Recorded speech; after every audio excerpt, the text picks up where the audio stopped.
என்னம்மா சாரதா, காலையிலேருந்தே ஏதோ யோசனையில் இருக்கிற மாதிரி தெரியுது. ஏதாவது பிரச்சனையா என்ன? எல்லாம் நம்ம பிள்ளைங்க பற்றின யோசனை தான்.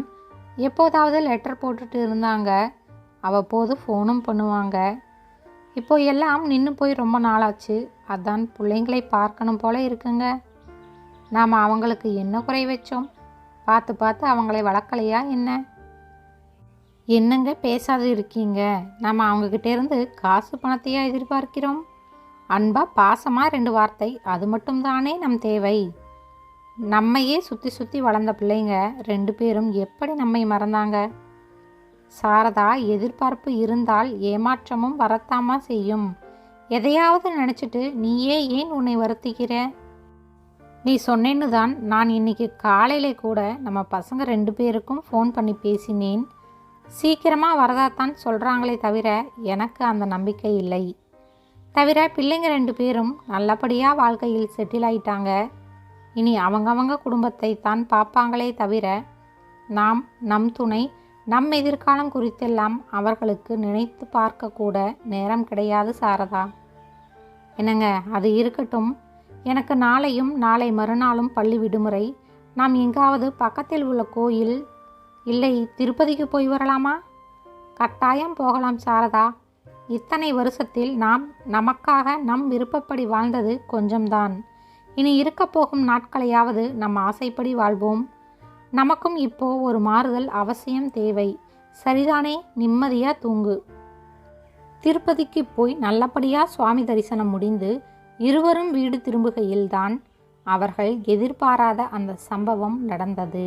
வாசுதேவன் சிறு தோள் பையை தூக்கியபடி பேசிக்கொண்டே நடக்க, அருகில் சாரதாவும் மெதுவாக நடந்து வர, சாலையில் சைக்கிளில் வந்த 2 சிறுவர்கள் பிரேக்கை சரியாக பிடிக்காமல் சாரதா மீது மோதிவிட, நிலை தடுமாறிய சாரதா சற்றும் எதிர்பாராமல் கீழே விழப்போகும் போது வாசுதேவன் அவளை விழவிடாமல் பிடித்து கொண்டு விட்டார்.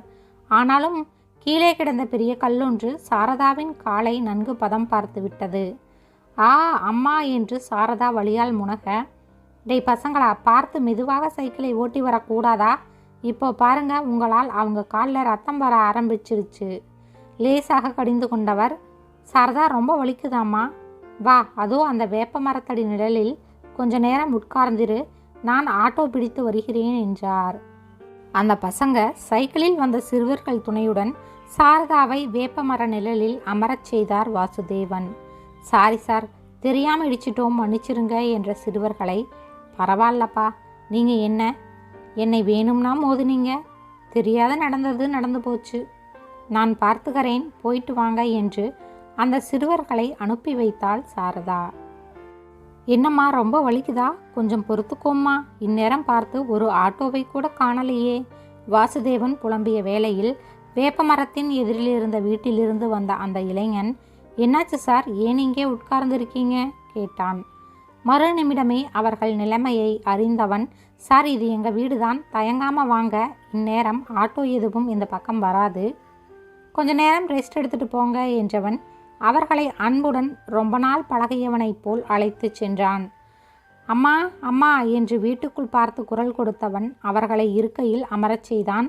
மண் பானையிலிருந்து குடிக்க தண்ணீர் எடுத்து கொடுத்தவன் சாரதா சற்றும் எதிர்பாராது அவள் காலை தன் மடி மீது வைத்து வழிந்து கொண்டிருந்த இரத்தத்தை பஞ்சால் சுத்தம் செய்து டெட்டால் போட்டு ரத்தம் வராது கட்டு போட்டான். ஃபேனை மெதுவாக சுழல விட்டான். அடுக்கலைக்குள் சென்று சூடாக தேநீர் தயாரித்து இருவருக்கும் கொடுத்து உபசரித்தான். நடப்பதெல்லாம் கனவா நிஜமா என்றிருந்தது சாரதாவுக்கு. அதற்குள் உள்ளிருந்து ஒரு அம்மா வர, வந்தவர்களை புரியாமல் பார்த்து, வாங்க, நீங்கள் யாருன்னு தயக்கமாய் கேட்டாள். அம்மாவிடம் நடந்த விவரங்களை சொன்னவன், ஐயா என் பேர் விவேக், இவங்க என் அம்மா என்ற விவேக். இத்தனை நேரம் எங்கம்மா போனீங்க என்றான் செல்லமான கோபத்துடன். நான் உன்னை தேடினேன் என்றான். எனக்கு எப்படிப்பா தெரியும் நீ வீட்டில் இருக்கேன்னு? நான் பின்னால் தோட்டத்தில் வேலை பார்த்து கொண்டிருந்தேன் என்றவள், சரி சரி, நம்ம சண்டையை பிறகு வச்சுப்போம், வந்தவங்களுக்கு சாப்பிட ஏதாவது கொடுத்தியா இல்லையா கேட்டாள். டீ மட்டும்தான் கொடுத்தேம்மா. சரி சரி, நீ அவங்கக்கிட்ட பேசிட்டு இரு, நான் அவங்க சாப்பிட ஏற்பாடு பண்ணுறேன் என்றவளை, வேண்டாம் இருக்கட்டும், அதெல்லாம் வேண்டாம் என்று சாரதா தடுத்தும் விவேக்கின் தாய் கேட்காமல் வேலையை கவனிக்கச் சென்று விட்டாள். எங்கள் அம்மா அப்படித்தான் சார், அவங்களுக்கு யாரையாவது பிடிச்சு போச்சுன்னா லேசில் விடமாட்டாங்க. பயப்படாதீங்க, எங்கள் அம்மா அருமையாக சமைப்பாங்க என்றவன், வலிக்குதாமா, சரியாயிடும். நானே உங்களை உங்கள் வீட்டில் சீக்கிரம் கொண்டு போய் சேர்த்துடுறேன், கொஞ்சம் ரெஸ்ட் எடுத்துக்கோங்க. அவன் பேச பேச சாரதாவுக்கு அழுகையே வந்துவிடும் போலிருந்தது. தம்பி, நீ யார்? உன்னை பற்றி எதுவும் சொல்லலையே, நாங்கள் தெரிஞ்சுக்கலாமா? எங்களுக்கும் 2 பிள்ளைங்க இருக்காங்க, மும்பையில் என்ஜினியராக இருக்காங்க. நான் பள்ளி தலைமை ஆசிரியராக இருந்தேன், போன மாதம் ஓய்வு பெற்றுவிட்டேன். என் மனைவி, இவள் தலைமை ஆசிரியையாக அரசு பள்ளியில் பணியில் இருந்து வருகிறாள். உன்னை போல் ஒரு பிள்ளை எங்களுக்கு இல்லாமல் போனதுதான் வருத்தமாக இருக்குப்பா. 2 பசங்க இருந்தும் நாங்கள் அனாதை மாதிரி வாழ்ந்துட்டு இருக்கோம் என்று நிறுத்தினார் வாசுதேவன். சார், நான் விவேக், MBA படிச்சிருக்கேன். காஷ்மீரில் எல்லை பாதுகாப்பு படையில் முக்கிய பணியில் இருந்தேன். இப்போது என் அம்மாவுக்காக இங்கேயே செட்டில் ஆகிட்டேன். எங்கள் அப்பா இறந்து 2 வருஷமாயிருச்சு என்றான். அப்போது வாசலில் யாரோ அழைக்கும் குரல் கேட்கவே, மன்னிக்கணும், உள்ளே வாங்க என்று அழைக்க 2-3 பேர் உள்ளே வர அவர்கள் உட்கார வசதி செய்து கொடுத்தான் விவேக். தம்பி, நம்ம ஊரில் புதுசாக சிவன் கோயில் ஒன்று கட்டுற ஏற்பாடு நடந்துட்டு இருக்கு, அதுக்கு நன்கொடை வாங்கி போகலாம்னு வந்தோம். அப்படியா, நல்லது. சரி, எங்கள் அம்மா பார்வதி பெயரில் 500 ரூபாய் எழுதிக்கங்க, இந்தாங்க. பணம் கொடுத்தான். தம்பி, இன்னும் கொஞ்சம் தாராளமாக நன்கொடை செய்யக்கூடாதா? நம் சொந்த ஊரில் கட்டப்போகிற கோயில் இது, இழுத்தான் வந்தவர்களில் ஒருவன். மன்னிக்கணும், எனக்கும் கடவுள் நம்பிக்கை அதிகம் உண்டு. இன்னைக்கு எத்தனையோ கோயில்கள் சரிவர பாதுகாக்கப்படாமல் புதர் முளைத்து போய் விளக்கேற்றவும் முடியாத நிலைமையில் இருக்கு. ஏன், சில கோயில்களில் சுவாமி சிலைகளே இல்லாமல் சமூக விரோத செயல்கள் நடைபெறும் இடமாகி போயுள்ளது. இதையெல்லாம் நாம் வேடிக்கை பார்த்துட்டு தானே இருக்கோம். அது இருக்கட்டும், நம்ம ஊரில் அடிப்படை வசதிகள்னு ஏதாவது செய்திருக்கீங்களா? நம்ம ஊர் பிள்ளைகள் இன்னும் கூட 10 மைல் தள்ளி போய் அடுத்த ஊரில் டவுனில் இருக்கும் பள்ளியில் தானே படிக்கிறாங்க. இதனால் பரீட்சை நேரத்தில் அந்த பிள்ளைகள் எத்தனை கஷ்டப்படுறாங்க. சரியான போக்குவரத்து வசதி செய்து தர முடிந்ததா? தவிர எல்லா தேவைகளுக்கும் நாம் அரசாங்கத்தையே நம்பிக்கொண்டு இருக்கக்கூடாது. நாம் எல்லோரும் இந்நாட்டு மக்கள். நாட்டுக்காக நாம் செய்ய வேண்டிய கடமைகள் எத்தனையோ இருக்கு. அதுக்கு முதல் கட்டமாக நாமே ஒன்றுபட்டு நல்ல தரமான பள்ளி வசதி, போக்குவரத்து, மருத்துவமனை, குடிநீர், கழிவுநீர் வசதி, ஏரி, குளம் இவற்றை தூர்வாரி மழைக்காலத்து நீர் வீணாகி போகாமல் சேமிக்கும் வசதி, இதையெல்லாம் செய்தால் நாமும் வளர்ச்சி பாதையில் செல்வோம். நாளைய நம் சந்ததியும் சிறப்பான எதிர்காலத்தை உருவாக்குவார்கள். அதையெல்லாம் விட்டு புதுசாக கோயில் அது இதுன்னு ஏன் சார்? கொஞ்சம் யோசியுங்க. இருக்கிற கோயில்களை பாதுகாப்போம். இப்போது அவசரமாக என்ன தேவை இருக்கோ அதுக்கு செலவு பண்ணுறதை விட்டு என்ன சார்? நான் ஏதாவது தப்பாக பேசிட்டேனா என்றான் விவேக் படபடப்புடன். ரொம்ப சரியாக சொன்னீங்க தம்பி. என்ன இருந்தாலும் படித்தவங்க தான். எங்கள் கண்ணை திறந்துட்டீங்க. நீங்கள் சொல்கிறதெல்லாம் ரொம்ப நியாயமான கோரிக்கைகள். படிப்பறிவு இல்லாமல் நாங்கள் இழந்தது ஏராளம்.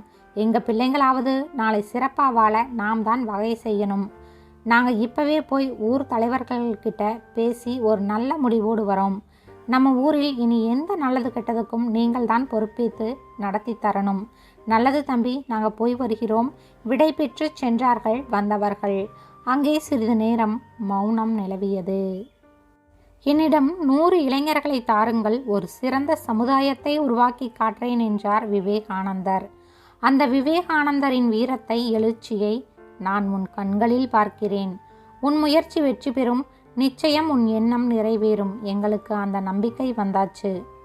இப்போதே நம் ஊரில் புதிதாக ஒரு நல்ல தரமான கல்விக்கூடம் கட்டுவோம். எங்கள் வீடு சேமிப்பு எல்லாம் நீயே எடுத்துக்கோ.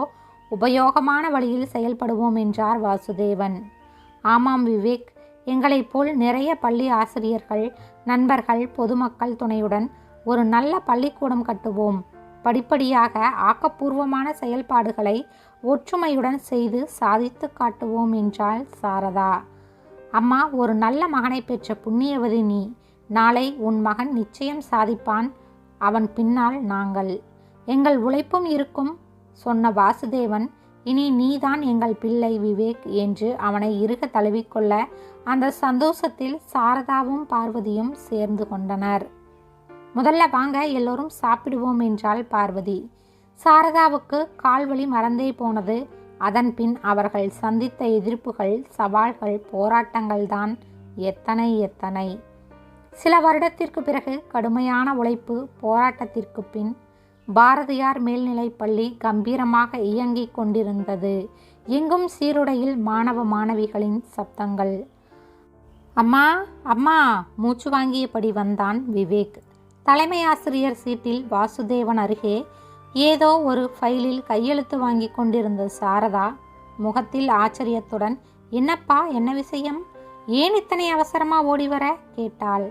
அம்மா, அப்பா, ஒரு குட் நியூஸ். கிராமத்திலேயே சிறந்த முன்னுதாரண பள்ளி, மாவட்டத்திலேயே 10ஆம் வகுப்பில் முதல் 2 இடத்தில் அதிக மதிப்பெண்கள் பெற்ற பள்ளி, சிறந்த நல்லாசிரியர்கள் விருது பெறும் பள்ளி, மாவட்டத்திலேயே தரவரிசைப்படியில் முதல் இடத்தை பெற்ற பள்ளி, இப்படி நம் பள்ளிக்கு நிறைய விருதுகள் கிடைச்சிருக்கு. இதோ அரசு ஆணை. எனக்கு ரொம்ப சந்தோஷமாயிருக்கு. இதெல்லாத்துக்கும் நீங்கள் தான் காரணம். முகமெல்லாம் சந்தோஷத்துடன் விவேக் சொல்ல பார்வதி மகனை பெருமையுடன் பார்த்தாள். இல்லப்பா, இந்த சாதனைக்கு விதை விதைத்தவன் நீ மட்டும்தான். இல்லைங்கப்பா, வயசாயிடுச்சுன்னு மூளையில் உட்காராமல் என்னோடு கைகோர்த்து பாடுபட்டவங்க நீங்கள். உங்கள் நல்ல மனசு, உழைப்பு, முயற்சி எல்லாம் தான் நாம் சாதிக்க காரணம். அது மட்டுமல்ல தம்பி, இந்த மாவட்டத்தின் சிறந்த இளைஞனுக்கான விருதும் உனக்கு கிடைக்கப் போகுது. இப்போதான் தகவல் வந்தது. சொல்லியபடி வந்தார் ஊர் தலைவர் தியாகராஜன். அடுத்த முறை சிறந்த முன்னுதாரண கிராமத்துக்கான விருதையும் நாம் வாங்குறோம். என்ன தம்பி, நான் சொல்கிறது சரிதானே? தியாகராஜன் சொல்ல ஆமோதித்தனர் எல்லோரும். பாரதியார் பள்ளி சந்தோஷத்தில் நிறைந்திருந்தது. ஒரு விதை விருட்சமான சந்தோஷம் எல்லோர் முகத்திலும் பிரதிபலித்ததுதான் நிஜம். சுவாரஸ்யமான கதைகளை கேட்க சேனலை சப்ஸ்கிரைப் செய்யவும். நன்றி.